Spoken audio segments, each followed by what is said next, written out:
ایک کہتا ہے کہ بیٹی کو جانا چاہیے, ایک کہتا ہے بیٹے کو جانا جائیداد, ایک کہتا ہے کہ جتنی کھیتی ہے وہ نہیں جا سکتی بیٹی کو, دوسرا گروہ کہتا ہے. کتنے مختلف گروہ ہے, ہزاروں. یہ ممکن ہی نہیں ہے پاس ہونا, ممکن ہی نہیں. میں کہتا ہوں یہ افسوس کی بات ہے کہ ہم مسلمان جانتے ہی نہیں, ہم کو آواز کرنے کی ضرورت ہی نہیں ہے. یہ خالی ہمیں چھیڑ رہے ہیں. کیا کر رہے, چھیڑ رہے ہیں اور ہم اکسا جاتے. Point number 1. پوائنٹ نمبر 2, مان لو آپ لوگ قبول کرتے ہیں کہ کامن سول کوڈ ہونا چاہیے. آپ نے کیا کہا کہ سارے دھرموں کے اچھی بات کو لینا چاہیے. بالکل صحیح. میرا پہلا سوال, آپ اسلام میں ایک چیز بتاؤ جو انسانیت کے خلاف ہے تو ہم نکال دیں گے اس کو. آپ کا یہ کہنا بالکل صحیح ہے کہ باقی مذاہب کی اچھی چیزیں جو ہے, مثال کے طور پہ میں نے تقریر کی سملیرٹیز بٹوین ہندوازم اینڈ اسلام, تو جو اچھی چیزیں ہندوازم کی میں لے چکا ہوں. سملیرٹیز بٹوین کرسچینٹی اینڈ اسلام, جو اچھی چیزیں عیسائیت میں لے چکا ہوں. میں یہ پوچھنا چاہتا آپ سے, ایک چیز جو اسلام میں خرابی ہے وہ تو بتاؤ مجھے, تو اس کو نکالیں گے نا. لیکن منچ کے اوپر جب ڈیبیٹ ہوئے گا انشاءاللہ میں آؤں گا انشاءاللہ. ہاں, منچ پہ جب ڈیبیٹ ہوئے گا کہ ہم کیا کریں گے, ہر مذہب کی اچھی چیز لیں گے. تو میں یہ چاہتا ہوں کہ اسلام کی طرف سے اس منچ پہ, اس سٹیج پہ انشاءاللہ میں آؤں گا. یہ چیلنج ہے. کوئی بھی شخص ہندوستان میں ہو, منسٹر ہوں دو, کوئی بھی سوامی ہوں دو, کوئی بھی شنکراچاریہ ہوں دو, انشاءاللہ میں طالب علم ہوں اسلام اور دیگر مذاہب کا. میں تسلیم کرتا ہوں کہ ڈیبیٹ ہونا چاہیے, حق بات جو نکلی, لیکن اس کے اوپر عمل بھی ہونا چاہیے. حق بات جو سب سے بہترین ہے انسانیت کے لیے, اس کے اوپر عمل ہونا چاہیے. اس لیے جو آخری کتاب جو اللہ سبحانہ و تعالیٰ نازل کی قرآن شریف, وہ انسانیت کے لیے سب سے بہترین کتاب ہے, اس کے اوپر عمل ہونا ہی چاہیے. آپ کا تیسرا سوال, کیا یہ ہندو جو ہے انہیریٹنس کے اندر, یہ انہیریٹنس جو ہوتا ہے اسلام کے اندر 1/3 حصہ, 1/3 حصہ ہم ول میں دے سکتے, دینا ضروری نہیں ہے, دے سکتے ہیں. اسلام کے جو ول کے اندر جو آتا ہے انہیریٹنس, وہ قرآن کی آیت ہے سورہ نساء کی سورہ نمبر 4 آیت نمبر 11, 12 اور 176. اس میں کہا گیا ہے کہ جو بھی آپ کی جائیداد ہے, اللہ سبحانہ تعالیٰ کہہ چکا ہے کہ آپ کے بیٹے کو بیٹیوں سے ڈبل ملے گا. آگے لکھا گیا ہے آپ کے والدین کو 1/6 ملے گا. صرف اگر بچے ہیں تو والد والدہ کو دونوں کو 1/6, اگر بچے نہیں ہیں تو والدہ کا 1/3. آگے بڑھتی آیت نمبر 12 پہ لکھا ہے کہ آپ کی بیویاں جو آپ کے لیے چھوڑیں گی, اگر بچے نہیں آپ کو آدھا ملے گا, بچے ہیں تو 1/4 ملے گا. آپ جو آپ کے بیویاں کے لیے چھوڑتے ہیں, بچے نہیں تو ان کو ملے گا 1/4, 1/4. بچے ہیں تو 1/8, 1/8. یہ ڈیفیکلٹ ہے یاد رکھنا, آپ جا کے ریفرنس دیکھ سکتے ہیں, سورہ نساء سورہ نمبر 4 آیت نمبر 11 سے 12. اور اس کے بعد اگر آپ کس کو ول کرنا چاہتے ہیں اپنی جائیداد, میکسیمم 1/3. لیکن یہ ول جو کریں گے آپ, یہ ان لوگوں میں سے نہیں ہونا چاہیے. آپ نہیں کہہ سکتے کہ میں میرے بیٹے سے زیادہ محبت کرتا ہوں, بڑے بیٹے سے, اس لیے اس کو زیادہ دوں گا. یہ بالکل غلط ہے. لیکن جو یہ دائرے میں نہیں آتے ہیں انہیریٹنس کے, ان کو آپ 1/3 حصہ دے سکتے ہیں. آپ کہتے ہیں آپ کو یہ چیز بہت پسند ہے, آپ بھی کرنا چاہتے ہیں, آپ کو کون روک رہا ہے؟ انڈین گورنمنٹ کے حساب سے آپ اگر ول کریں گے, کیا میں میرا 1/3 حصہ دینا چاہتا ہوں, کوئی بھی روک نہیں سکتا ہوں, میں بھی نہیں نا منسٹر بھی نہیں. اور پورا اگر فالو کرنا چاہتے سچا دھرم, آپ اسلام قبول کر سکتے, ہم آپ کو ویلکم کرتے. وآخر دعوانا الحمدللہ رب العالمین. میرے پیرنٹس ہندو تھے, پر میں اپنے کو ہندو نہیں مانتا ہوں, میں اپنے کو انسانیت مانتا ہوں, انسان مانتا ہوں. بائی چانس میں جمع ہوں ہندو جگہ گھر, اور آپ جمع ہیں اسلام کے گھر, اور دوسرے جمع ہیں ان کے گھر, اور سب سے زیادہ ہے انسانیت. اور ابھی تک مذہب نے, کوئی بھی مذہب ہو, انسانیت کے اوپر عمل نہیں کیا. آپ نے 12-13 سال سے اس میں سٹڈی کر رہے ہیں, میں نے 30 سال سے سٹڈی کر رہا ہوں, بال میرے سفید ہو گئے ہیں, روٹی کے لیے میں بزنس کر. پر جو کتابوں کے آپ نے پڑھے ہیں, آپ نے یہ جانچ کی وہ کتابیں کس نے لکھی ہیں؟ ہزاروں سال بعد لکھی ہیں. پہلے زبان کی بات ہوتی تھی, کوئی رام رام رام کہہ کے اس کے کہاوت ہے مر مر مر کہنے لگا, اس کو پوجنا ہے. ویدا ایسی تھی, گریک میتھالوجی ایسی تھی, ایجپشن میتھالوجی ایسی تھی, ابراہیم سے لے کے موسیس تک, اور آپ کے محمد صاحب کے. محمد صاحب کا جو کتاب لکھے گی قرآن 50 سال بعد لکھے گی. پر مجھے معاف کرنا صاحب, میں آپ سے ایک سوال یہ اڑنا چاہتا ہوں, ہم سب انسان ہیں, انسان کو ایک کر کے سب مذہب 21 سینچری میں انسانیت مذہب کیوں نہیں بناتے؟ جو آپ ٹھہر, میں نے ابھی ختم نہیں کیا جناب. ہاں, میں یہ کہہ رہا ہوں صاحب, آپ اپنا پرسنل مذہب ہے رکھیے, اپنے گھر میں رکھیے, بس اسٹیٹ میں اور دوسروں کے اوپر نہ لائیے, وار نہ کریے, لڑائی نہ کریے. ایک معافی چاہتا ہوں, ایسی ہزاروں چیزیں میں دوسرے مذہب میں نکال سکتا ہوں. میں آپ سے پوچھنا چاہتا ہوں, خلیفہ 40 سال کے اندر مر گئے, مرڈر ہوئے, اسیسنیٹ ہوئے, اور علی صاحب جو تھے وہ گرینڈ سر ہمارے پیغمبر کے تھے. یہ چیزوں کے حوالات دوسروں میں بھی ہے, میں ہزاروں دے سکتا ہوں, پر اس کا سوال میں آپ سے کہنا چاہتا ہوں. بھائی صاحب نے اچھا سوال پوچھا,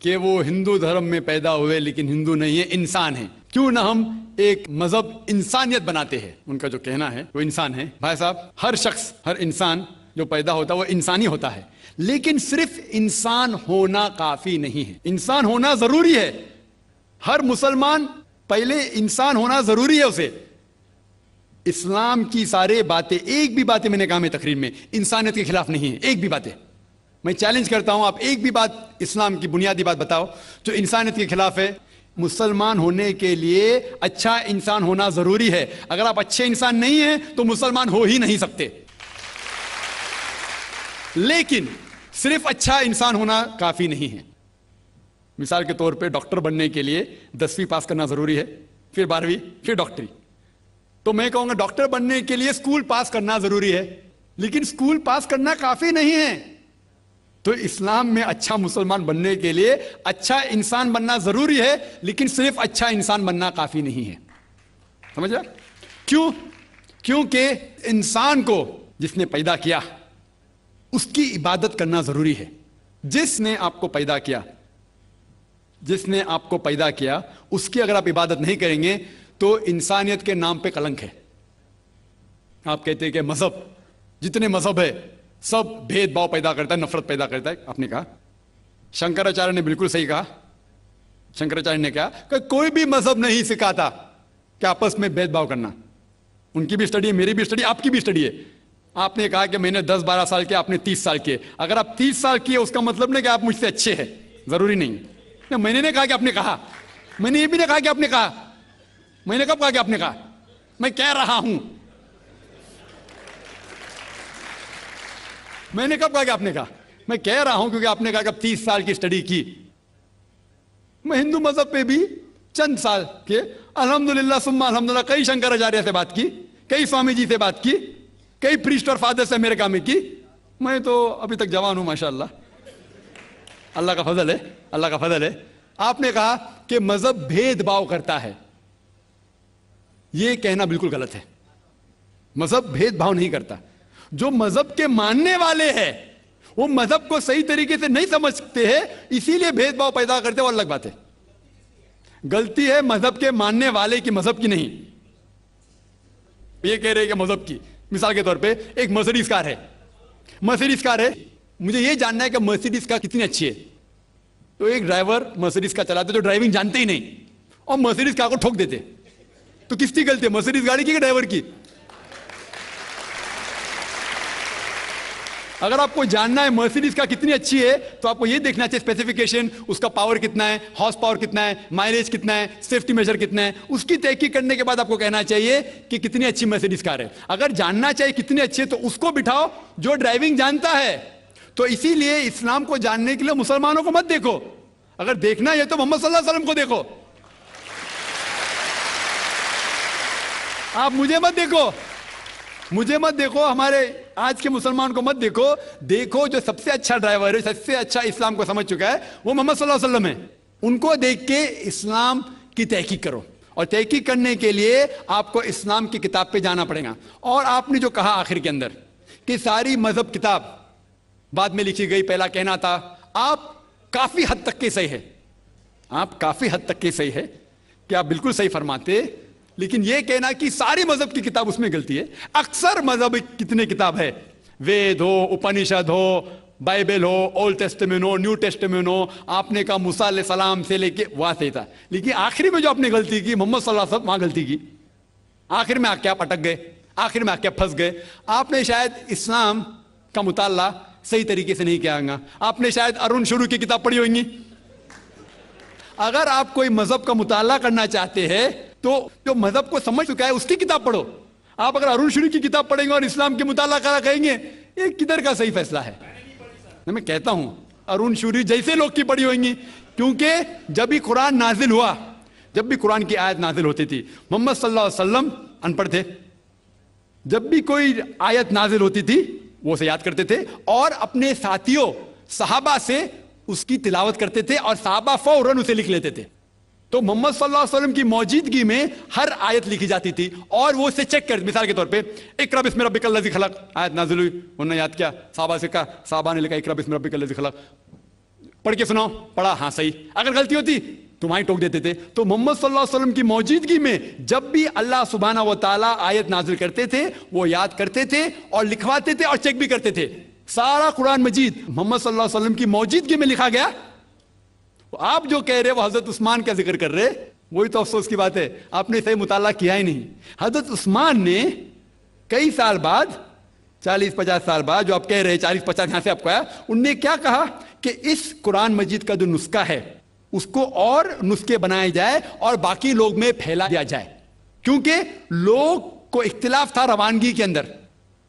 تو اس کو دور کرنے کے لیے حضرت عثمان رضی اللہ عنہ ان نے کہا کہ جو نسخہ محمد صلی اللہ علیہ وسلم کی موجودگی میں تھا ان نے اپنی بیوی کو دیا، حضرت حفصہ کو، اور جو حضرت عمر کی بیٹی تھی ان کے پاس محفوظ تھا، ان نے لیا، اور صحابہ 5-6 صحابہ جو زید بن ثابت رضی اللہ عنہ ان کی صدارت میں اس کی نقل کی، اور یہ نقل ہوئے نسخے کو دنیا کے الگ الگ جگہ پہ پھیلائیے۔ اور ایک نسخہ اب بھی موجود ہے کوپٹا کی میوزیم میں، کوپٹا کی میوزیم استنبول میں۔ تو آپ جو ذکر کر رہے وہ اتارے ہوئے قرآن شریف کا ذکر کر رہے، جو حقیقت میں قرآن شریف ہے وہ محمد صلی اللہ علیہ وسلم کی موجودگی میں لکھا گیا تھا، ان نے خود اس کو چیک کی کہ صحیح تھا، اور جب بھی آیت نازل ہوتی تھی اپنی صحیح جگہ پہ اسے لکھوا لیتے تھے محمد صلی اللہ علیہ وسلم۔ تو یہ کہنا باقی مذہب کی کتاب میں اکثر اب صحیح ہے، مثال کے طور کے اوپر بائبل 70 ایئر بعد لکھا گیا ہے، وید وہ سینکڑوں سال بعد لکھا گیا ہے، کتنی پرانی وید ہے، کبھی وید آیا دنیا میں یہ کسی کو پتا ہی نہیں۔ وہ آپ کے حساب سے، سوامی دیانند سرسوتی کے حساب سے 1310 ملین ایئرز اولڈ، 1310۔ آپ تھوڑی ٹھیکیدار ہیں مذہب کے، آپ ٹھیکیدار ہیں مذہب کے کیا؟ نہیں ٹھیکیدار ہے نا؟ ہاں اس لیے بھائی صاحب نا، بالکل صحیح بھائی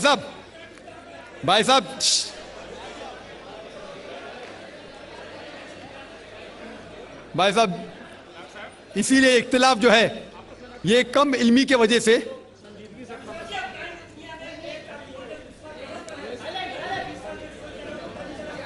وید کا کیا نہیں،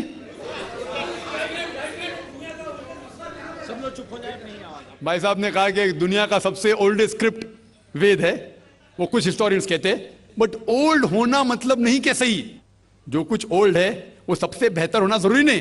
مثال کے طور پہ میرے پاس پرانی گاڑی ہے 50 سال پرانی، اس کا مطلب نہیں کہ نئی گاڑی سے اچھی ہے، یہ بھی ہو سکتا ہے کہ پرانی گاڑی نئی گاڑی سے اچھی ہو سکتی ہے۔ میرے پاس مرسیڈیز کار ہے 5 سال پرانی، جو نئی ماروتی سے اچھی ہوئیں گی۔ تو یہ کہنا کہ کوئی کتاب یا کوئی مذہب پرانا اس لیے بہتر ہے، بالکل غلط ہے۔